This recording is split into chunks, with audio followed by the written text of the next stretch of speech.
একজন খ্রিস্টান একজন ফকিরের আচরণে মুসলমান হয়ে গেছে।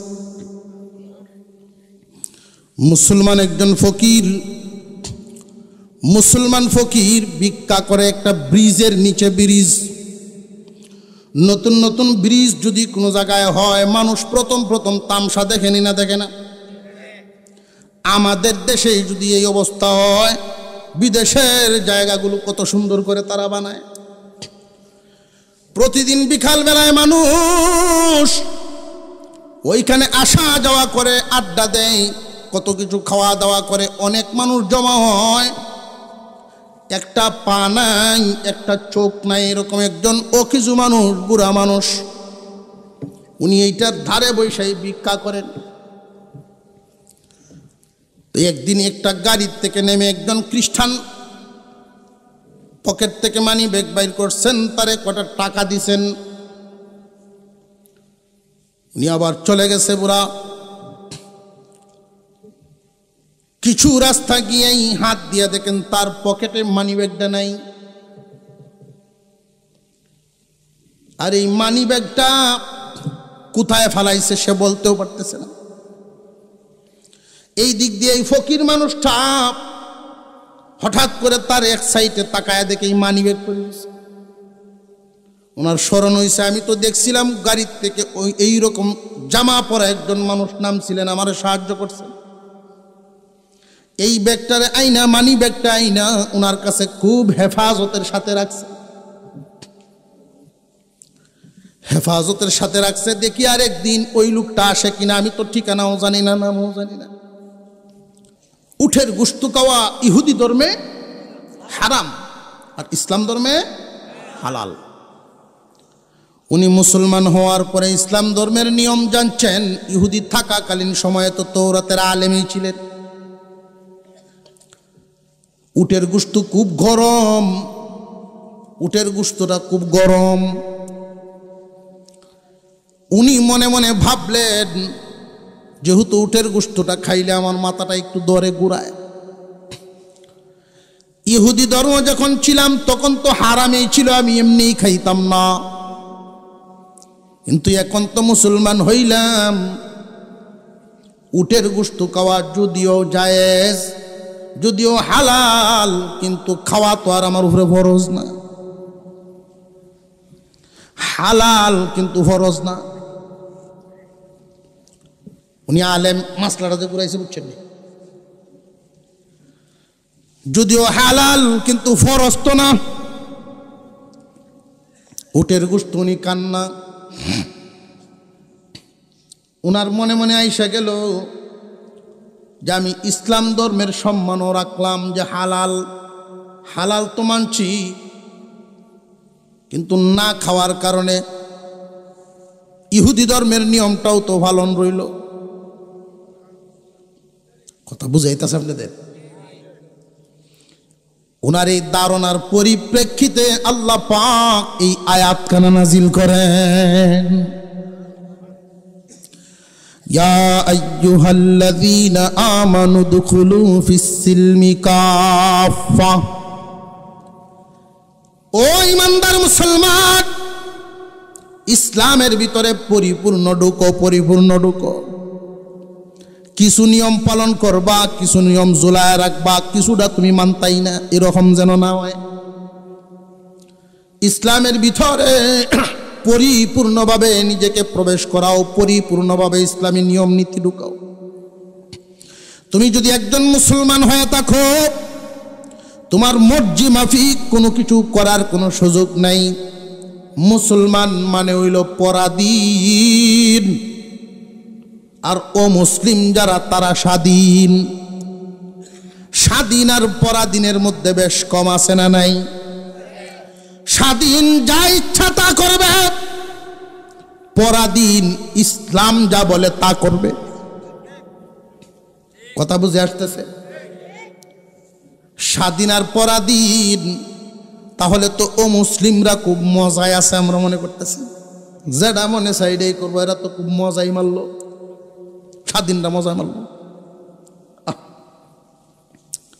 এক বেটার গরো এক খাসি আরেক বকরি সাগি, দুইটা তাহে। তো দুইটা তো শহীদ তলে তাহে কাঠের তলে খাসি দিয়ে সাগি দিয়ে সিংডে গুতা মারে, কেলমাস কারাম করে, গফ করে, হ্যাঁ দেখছো তোরে এমনি আড্ডি বাসায় আছে। আমার মালি একটু আদরের চোখকে তাহায় না, তোরে যে বলা ডিগরাটা দেয়, সাইরাত লম্বা একটা রশি গোলাত লাগাইয়া কুট্টা দে মারে, এইখানির ভিতরে তুই গুরস চাটনি দিবাই সেরেছে। তোর গুসুল হরাইব দূরের হতো, ফিটটা তো আধ দে দেখে দিন। আর আমার গলার কোনো রশি নেই। মালিক যে বলা খাওয়াত বয় আমার এক মুঠ বাদ দে, দেখিস তুই তাহায়া ওয়াজ করতেছে এটাতে। আমার যে কি আদর করে, আমার গলার কোনো রশি নেই, যেখানে ইচ্ছা সেখানে যাই, যা ইচ্ছা তা করি, আমি স্বাধীন। আর তুই আড্ডি বেসে দিছে পরাধীন। ছাগলে কিছু কয় না, কিচ্ছু কয় না, কিতা কইব, যা কইতেছে সত্যই। কিন্তু মাস 3 যাওয়ার পরে কুরবানির চান উঠছে।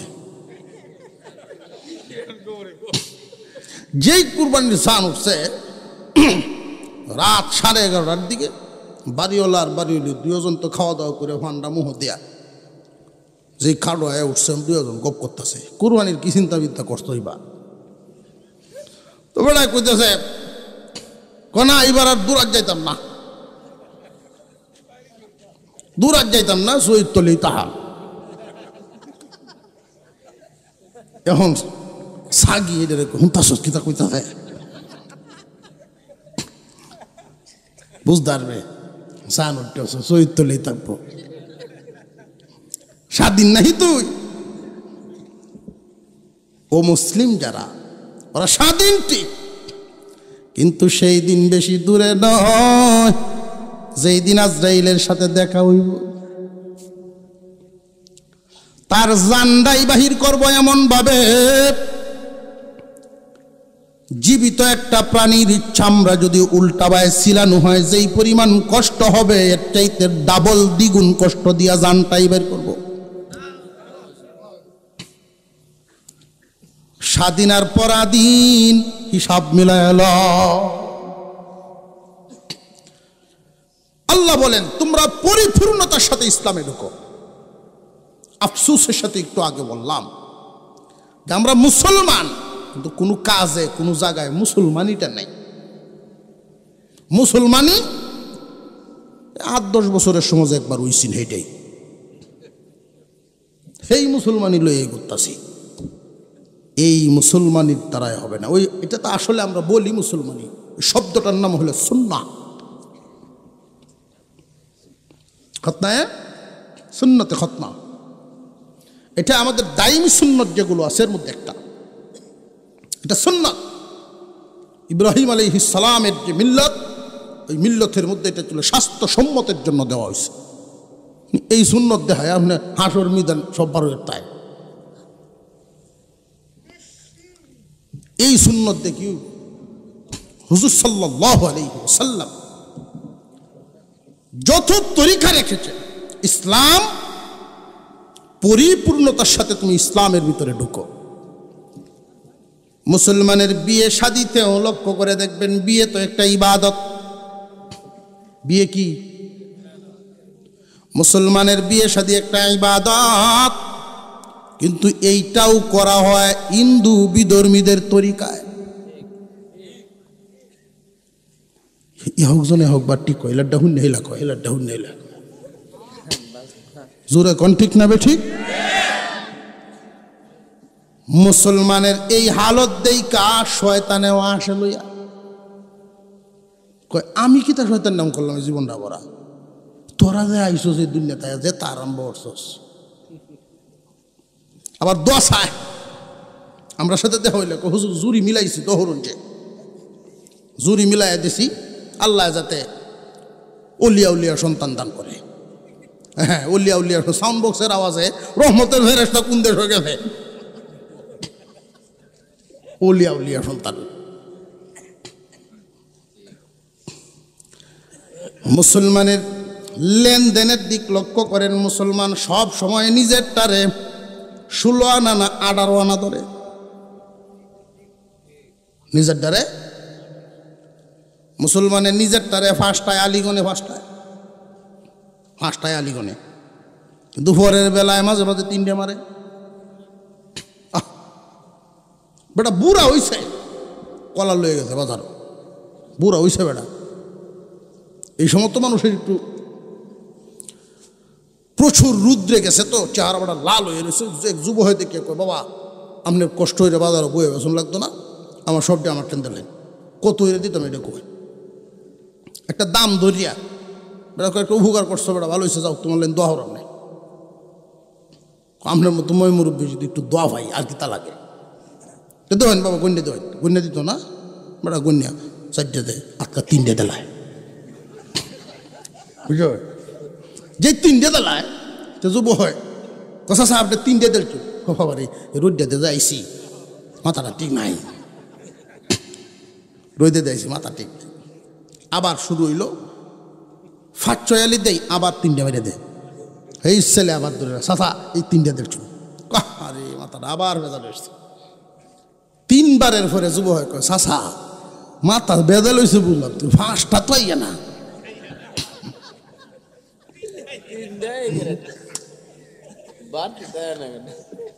বুঝলাম আপনার মাথা বেটি কইছে রয়েছে, 5টা তো ইয়ে না করে, বেটা ও তো বেটি কইছে না, 5টা এবার মতো বেটি কইছে না, 3টা ঠিক আছে। আমরা মুসলমান, কথা বুঝে আসতেছে আপনাদের? একখান হাদিস তিলাওয়াত করছি আমি খুতবায়, আয়াতের উত্তরটা তো কইলাম। এই হাদিসের মধ্যে যে ফোরের যদি ঠকাইতে পারি, এটা আমাদের অভ্যাসে পরিণত হয়ে গেছে, মানুষের ঠকানো। আবার আমরা মুসলমান। আশ্চর্য হবেন, আমাদের ভালো ভালো এই আদর্শগুলো ইহুদি খ্রিস্টানরা নিয়ে যেতেছে, আমাদের ভালো ভালো নীতিগুলো ইহুদি খ্রিস্টানরা নিয়ে তারা আজকে সর্বোচ্চ, আর তাদের যত পচা নীতি, বান্দরীয় নীতি তুই হেরা দিই, বান্দরীয় নীতি বুঝছেন না? মানুষ আগে বান্দর আছে, এই যে পচা যত নীতি একটার পরের একটা, এই অভ্যাস সব তারা আমরা চাপায় দেয়, আর আমরা এইগুলো নিয়ে আজকে আমরা পিছায় যাচ্ছি। হুজুর আকরাম সাল্লাল্লাহু আলাইহি ওয়াসাল্লামের নীতি আদর্শ দেখে মানুষ কাফের থেকে মুসলমান হয়ে গেছে,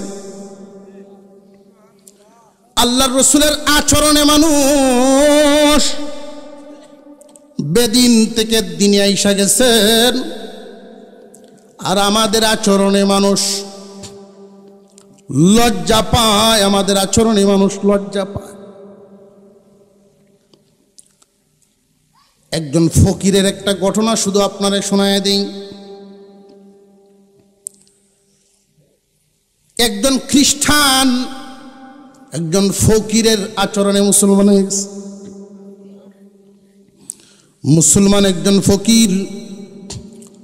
মুসলমান ফকির ভিক্ষা করে একটা ব্রিজের নিচে, ব্রিজ, নতুন নতুন ব্রিজ যদি কোনো জায়গায় হয়, মানুষ প্রথম তামসা দেখেনি না, দেখে না? আমাদের দেশে যদি এই অবস্থা হয়, বিদেশের জায়গাগুলো কত সুন্দর করে তারা বানায়। প্রতিদিন বিকাল বেলায় মানুষ ওইখানে আসা যাওয়া করে, আড্ডা দেয়, কত কিছু খাওয়া দাওয়া করে, অনেক মানুষ জমা হয়। একটা পা নাই, একটা চোখ নাই, এরকম একজন কিছু মানুষ, বুড়া মানুষ, উনি এইটার ধারে বৈশাই ভিক্ষা করেন। তো একদিন একটা গাড়ির থেকে নেমে একজন খ্রিস্টান পকেট থেকে মানি ব্যাগ বাইর করছেন, তারে কটা টাকা দিছেন, উনি আবার চলে গেছে বুড়া। কিছু রাস্তা গিয়েই হাত দিয়ে দেখেন তার পকেটে মানি ব্যাগটা নাই, আর এই মানি ব্যাগটা কোথায় ফেলাইছে সে বলতেও পারতেছে না। এই দিক দিয়ে এই ফকির মানুষটা হঠাৎ করে তার এক সাইডে তাকায় দেখে মানিব্যাগ করে দিয়েছে। ওনার স্মরণ হয়েছে, আমি তো দেখছিলাম গাড়ির থেকে ওই এইরকম জামা পরা একজন মানুষ নামছিলেন, আমার সাহায্য করছেন। এই ব্যাগটারে আইনা, মানি ব্যাগটা আইনা ওনার কাছে খুব হেফাজতের সাথে রাখছে, হেফাজতের সাথে রাখছে। দেখি আর একদিন ওই লোকটা আসে কিনা, আমি তো ঠিকানাও জানি না, নামও জানি না।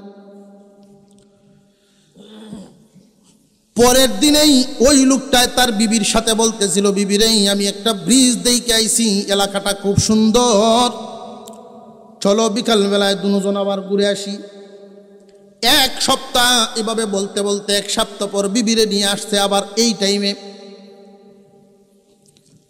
এই জায়গায় বিবি বলতেছেন, কত অসহায় মানুষটা, তার একটু সাহায্য করি। যেই মাত্র মহিলাটা আসছে সাহায্য করার জন্য, তার সাথেই তো ওই লোকটাও ছিল। ফকির ডাক দেয়, ও ভাই, আপনার কোনো মানি ব্যাগ হারাইছেন নাকি? হ্যাঁ, আমার মানি ব্যাগ পাই না। এইটার খবর তুমি কেমনে জানো রে ফকির? এই ব্যাগটা এখানেই রাইখা গেছিলেন আপনি, এক সপ্তাহ যাবত আমি বড় যত্ন করে রাখছি।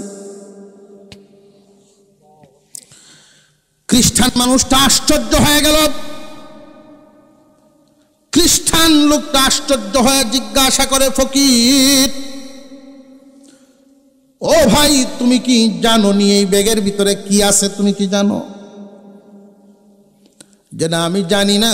আর আপনার বিষয়গুলো এতটা জেনেই বা আমার লাভ কি? শুধু আপনার অপেক্ষায় সময় গুনতেছিলাম, কখন আসবেন আর কখন আপনার জিনিস আপনারা বুঝাই দিব। ব্যাগটা ফেরত দিলেন, ব্যাগ নিয়ে উনি দেখাইলেন, ব্যাগের ভিতরটা শুধু ডলারে ভর্তি। তোমার ভিতরে একটু কি লোভ যায় নাই? না, আমার ভিতরে একটু লোভ যায় নাই। দুইটা কারণ। এই খ্রিস্টান লোকটার মনে বড় চাপ দিয়েছে জানার জন্য। এই দুইটা কারণ কি বলো আমারে? এক নাম্বার কারণ, ইসলাম ধর্মে অনুমতি নাই পরের মালের লোভ করা।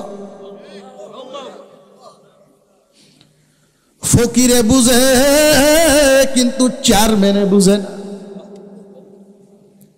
ফকিরে বুঝে মেম্বার হইয়া বুঝে না, ফকির বুঝে ইঞ্জিনিয়ার হইয়া বুঝে না, ফকির বুঝে ডাক্তার হইয়া বুঝে না, ফকির বুঝে এমপি মন্ত্রী হইয়া বুঝে না। পরের মালের লোভ করা ইসলামে অনুমতি নাই। দুই নাম্বার আরেকটা কারণ আছে, কিয়ামতের কঠিন ময়দান যেই দিন হবে, ওই দিন আপনারা খ্রিস্টান, আপনারা দাঁড়াইবেন ঈসা নবীর পিছনে পিছনে, আর আমরা দাঁড়াইব মুহাম্মদুর রাসূলুল্লাহর পিছনে পিছনে। ওই দিন যদি আপনি আপনার নবীর কাছে আমার বিরুদ্ধে নালিশ করেন যে একজন মুসলমান আমার একটা ব্যাগ নিয়ে গেছিল, আমারে দেয় নাই,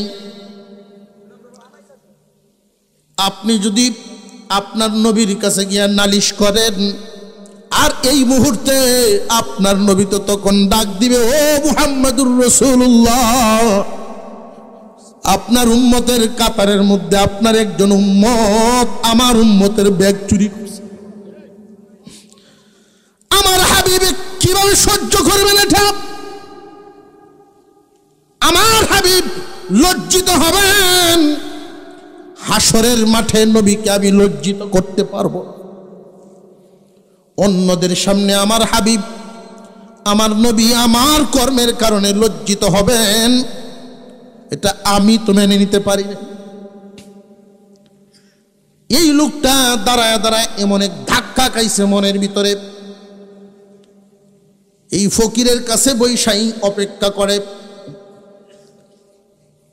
দুইজনে পরামর্শ করে পার্শ্ববর্তী এক মসজিদে গিয়া ঈমান এনে মুসলমান হয়ে যা। তোর ধর্ম বুঝি তোকে এত শিক্ষা দিছে, কিন্তু এই লোকটা যদি আমরার মতো লোকের আর ভিড়ে আইসা পৌঁছতো, আমার দেশের কৃষ্টি কালচার দেখতো, আচার আচরণ দেখতো, ঘৃণায় শুধু তুতু দিত আমাদেরকে। আমাদের অবস্থাটা কি? আমরার হালত 900 গ্রামে কেজি বানাইছি। কয়শো গ্রামে কেজি? 900 গ্রামে কেজি বানাইছি।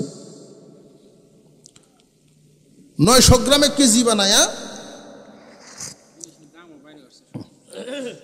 900 গ্রামে কেজি বানায়া কাস্টমারের কাছে প্রিয় ব্যবসায়ী, যেই দামে কিনছি এই দামে বেচতাছি, যেই দামে কিনছি এই দামে বেচতাছি, আমার লাভের কোনো দরকার নাই, পাল্লা আগামীতে একটা বুট দিস কারোয়া। এইখান কালি হুনায় দিস, যেই দামে কিনছি এই দামেই বেচতাছি, এলাকার খেদমত করলাম, কোনো লাভ করতাম না কোনো জিনিসও। যদি ফারস আগামী ইলেকশনে একটা বুট দিস তোরা আমারে। অথচ 900 গ্রামে কেজি লাভ হয়েছে না নাই? আহা, রাক্ষসে রাক্ষসে তো বেশ কম আছে, এরকম রাক্ষস। একবার কইছেন তার এলাকার কোন চেয়ারম্যানে লেফটিন খাইছে 3 দিয়ে। কেউ লেফটিন কি ভাই খাইল? কয়টা লেফটিন বলতে বাথরুম, হেই বাথরুম না, এটা বাজারের মধ্যে যে বাজেট দিছেন বাথরুম সরকারে, এটি খাই আছে। ও আচ্ছা, ট্যাঙ্কি টুঙ্কি খাই আছে। যাই কয়দিন চলন যায় আর টকায় খাওয়ান যাব। ধনী বাপের হুদ সাদা সিধা হয়েছে, হয় না? ধনী বাপের গুলো সিধা হুদ ওই তো অনেক সময় এর সাথে মিল রায় বাজারও যায়, বেলা বাইরে গায়ে একটা ডাক মারে, ওই আসস রে বাইর দেখিয়া চক করে যায়, এনো হেনো সেই খায়। তো কইতেছে কিরে এবার তো ফল গেল কিস্তা খাইলাম না, তো লই আয় বাজার তো দিয়ে একটা কিস্তা। তো এবার একটা কাঠল আনছে, যে কত জানছ আমরা দুজনে মিললে মারলে দিয়াম। আচ্ছা এটা ওইব না, মিললে দিবেন না। এখন কয় মিললে খাওয়ানোর আগে আমি একটা কথা কয়ে লই। বেড়ায় কয় আমি একটা ইনসাফের বিচার করি। শব্দটা কত সুন্দর, ইনসাফের বিচার। ইনসাফের বিচার কি? যে যেমন খাইব এরকম বিল দিব, কি দরকার একজন আরেকজনের টকাটুকি করিয়া? তো না, টকাটুকি কোনো দরকার নাই, প্রত্যেকে খায়া বিসিদের সামনে তৈবেন, পরে হিসাব করে টেয়া দিল্লি তৈব। কয়েক তো সরল সুধা মানুষ, বেকল মানুষ, যা খায় তো সপ্তাহ সামনে তয়।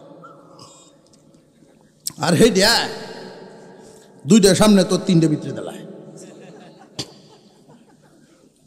2 বিসি সামনে তো আর 3 বিসি কুশো খায়ালায়। কারল গাওয়া শেষ, গনা তো বেকল বেড়ার সামনে 25টা, আর হে সামনে 12টা। ওই দেখি আর বিসি গেল কই? কয় বেড়া কাডলের বিসির কি এই ফাঁক আছে, তো উড়িয়া দেব কিনা না। আর তুই বেটাটা আমার থেকে আদাত লম্বা, তোর খাওয়ান লাগবো বেশি, তোর সাথে আমি শক্তি পারতাম না, পয়সাতে পারতাম না, কোনোভাবেই পারতাম না, এটা বুঝোস না? আচ্ছা এই 12টা হইলে আর আপনার দাম দেওয়ান লাগতো না। ওইটা আমি জানি তোর কলজাটা বড় আছে, একটিও লাগছে না ওটার। রাত্রে বাড়িতে আইসে বউ কিছু ভাত খাইতে না, কয়ারে না ভাত খাইতাম না, শরীরে তাল নাই, পেটটা বুটবুট করতেছে। পেট তো বুটবুট করবই, কাড়লে বেশি কাঁচা বুটবুট করতেছে। আবু তুব ঘুমাইছে, বিবি সব ঘুমাইছে, মাইজ না তো ফেট হয়ে এমন গুড়গুড় করে এক ডাক মারিয়া ঘুমো তো টিয়াই এমনি খালি বদ না দেখিয়া তুই বাতি লইব ঘুমবালা, ইজ্জত তো বাঁচানি লাগবো। দৌড় দিতে বাড়ির সামনে গিয়া কামড়া সারছে। কাম সারার পরে মাথা টিউছে, দেখে নিজের ক্ষেত বই উঠছে, যে বেড়া নিজের ক্ষেতের কুলুপ লয় না। আরে যা হয়েছে কাম সারিয়া গিয়া ঘুমাইছে, শরীর খুব দুর্বল হয়েছে, লম্বা এক গুণ দিছে। আর এই দিক দিয়া শেষ রাত্রে একটা ঢোল কি হয়েছে, কাটা ঢোল, বুঝুন বিরাট দল হয়েছে। বিবি সাহেব ঘুম থেকে উঠতে দেখে লোকটা তো দুর্বল হয়েছেন, শরীর একটা পাতলা খেতা উড়াই দিছে, এক ঘুমে সকাল 9টা। বিবি উঠতে বাচ্চারা রায় তোরা যেই ডলটা হয়েছে উড়ানো পর্যন্ত পানি লেগে উঠছে, কেটটার অবস্থা না জানে কিতা আইলে কাটিয়া দিয়ে মরিচ কত পানি লাগলে শেষ। আলিলাম ওরক মরিচটি তুললে লই আইস, আবুদুব ধরে ফাটাইছে, 3-4 আবুদুব গেছে এটি গিয়া কাম করছে, করে দেখে কুটি কারল বিধি ক্ষেতের কোনা এই যে রাজ্যে কামটা বানাইছে বুঝলেন। এই বিসি মান্য তো দই লই গেছে, মেলা বিসি লই আইছে আবুদুব। তো মা এসি গা কিরে এটা কই ভাইছ, কয় আমরা ক্ষেতের কোনা থুরি আছি না মা। মনে হয় কোনটা চুরি উড়িয়ে না কারল গেছে আমার ক্ষেতটা, যা ভালোর সোস লই এসোস, তোর বাপের জ্বরের মুখ রাত ভাত খাইছে না।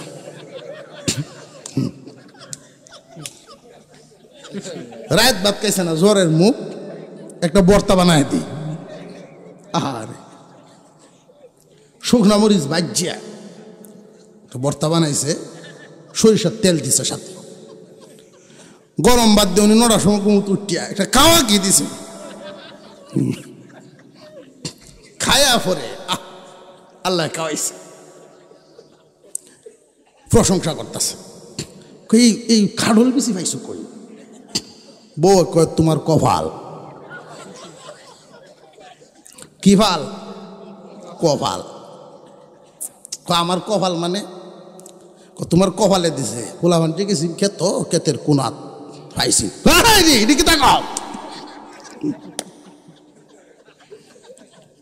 কি সর্বনাশা করছস,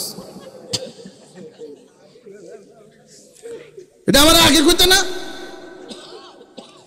কইতে তুমি আগে কইতে না, দেখে তুমি খাওয়া তো কম দিছ না, খায়া আগে জিগাইতে না, খায়া জিগাইলে লাভটা কিতা? বুঝছি কেউ রে ঠকাইলে সে ঠকে না, বরং নিজে ডাবল ঠকে। কেমন ঠকা ঠকে? খাওয়াইয়া বুঝাইছে জীবনের লাইন হয়তো টি হইতে আনলে জীবন পরে এই বেকাইতে। আল্লাহ আমাদেরকে সহি বুঝার তৌফিক দেন, বলুন আমিন। আমিও ঢাকা যাইতাম, লম্বা সফর, একখান হাদিস তিলাওয়াত করছিলাম, এই সবকটা আপনাদেরকে না দিয়ে ছাড়ছি না। যেই হাদিস পড়ছিলাম খুতবায়, এই হাদিসের উপরে যদি আমলটা করতে পারেন, শুধু যদি আমলটা করে যেতে পারে, তাহলে আল্লাহর কাছ থেকে একটা পুরস্কার পাইবেন। পুরস্কারটা হইল, একজন মানুষ যখন কোথাও মারা যায়, স্যার একটা দিন, একটা মানুষ যখন কোথাও মারা যায়, আল্লাহ একজন ফেরেশতা পাঠায়া দেন। নারী হোক পুরুষ হোক, একজন ফেরেশতা আল্লাহ পাঠান, যেই মারা যায়, নারী হোক আর পুরুষ হোক। ফেরেশতায় আইসা আইসা পাড়া মহল্লায় ঘোরাঘুরি করে, যে মহিলা যদি মারা যায়, তার সাথী সঙ্গীরা অথবা তার আশপাশের ঘরের অন্যান্য মহিলারা, পরিবারের মহিলারা তার ব্যাপারে কি মন্তব্য করে শুনে। একজন পুরুষ যদি মারা যায়, সুরঙ্গল যদি মারা যায়, প্রায় 60 বছরের একজন মানুষ, মোটামুটি গ্রামের সবাই চিনব না, চিনত না, আশপাশের মানুষও চিনব। তার বসবাস করনেওয়ালা, সে বিচরণ করনেওয়ালা, এই পুরা এলাকাটা ফেরেশতা ঘুরে আর মন্তব্য শুনে।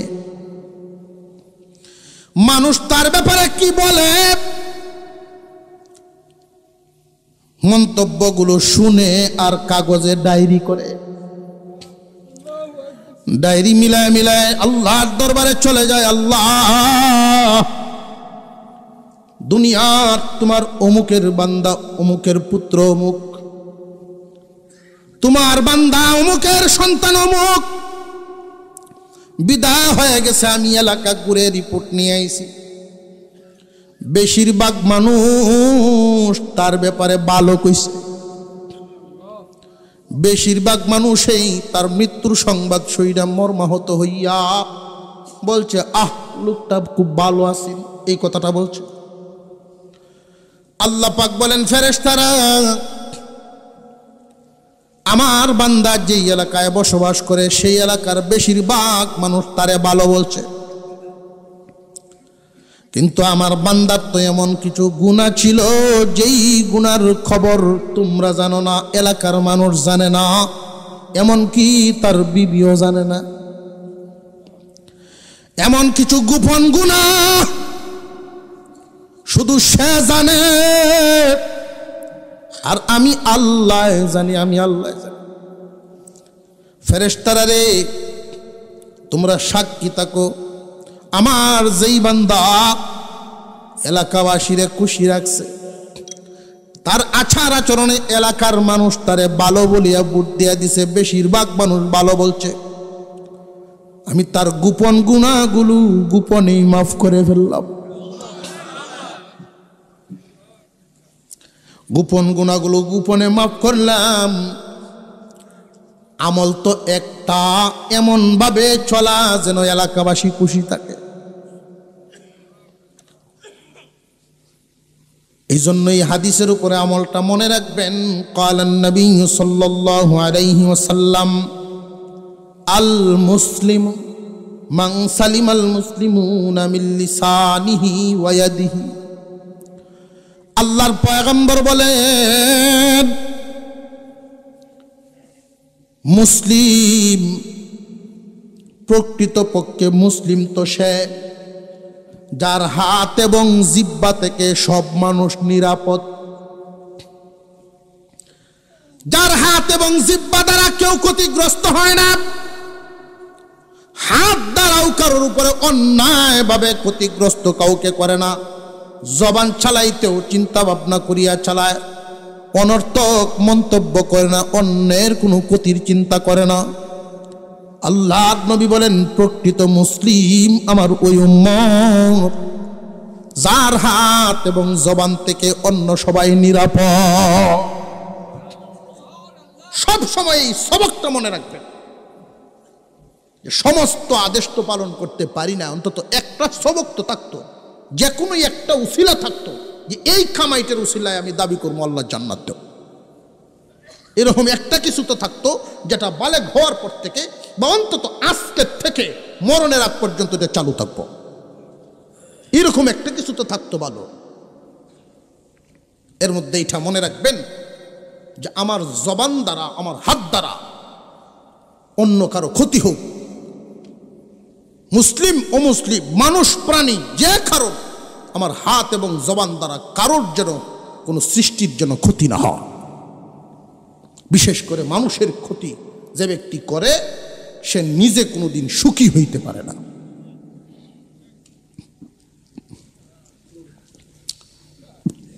তুমি কাউকে কাঁদাইবা, নিশ্চিত কাঁদবা। তুমি কাউকে জ্বালাইবা, তুই জ্বলেগা, অবশ্যই জ্বলবা। আল্লাহ পাক রব্বুল আলামিন যেন আমাদেরকে আমলের তৌফিক দান করেন, আমলের জিন্দিগি দান করেন, বলুন আমিন। নেক আমলের জিন্দিগি যেন আল্লাহ দান করেন, আবারও বলেন আমিন।